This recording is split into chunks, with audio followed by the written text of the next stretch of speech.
Watch me insulate this concrete slab and put a floating floor on top.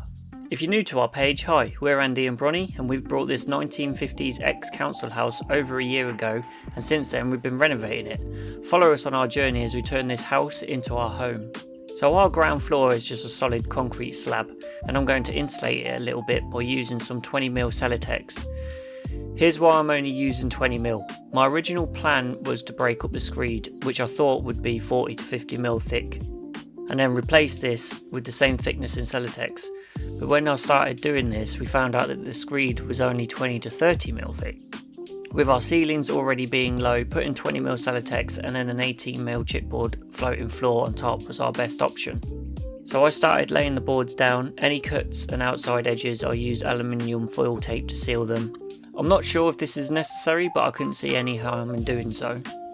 I also laid them out so the joints were staggered in a brick pattern sort of style. The walls weren't very straight, so I tried to cut it in as close as I could, and then I just went around with this insulating expanding foam to fill any gaps. I also taped all the joints with foil tape as well.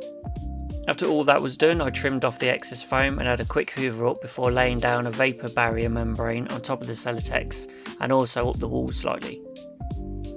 I decided to cut the first board before pulling the membrane to exactly where it needed to go, so it would help me keep it in place.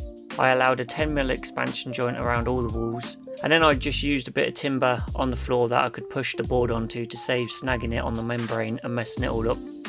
Once it was in place, I removed that timber and added the packers in the expansion gap to stop the board moving, which I will remove once the whole floor is done and the glue's gone off. I basically just copied all that over and over, making sure there was lots of glue on all the joints, and again staggering the joints from row to row. As this is a floating floor, I don't need to put any fixings in it whatsoever. Once all the glue is dried, it's just one big sheet of wood basically, and the weight of itself will keep it where it needs to be. Unfortunately, I lost the clip of the last few boards going in, but this is the living room all finished, so I just had to do it all over again in the kitchen. I wish it was that easy. See you in the next one.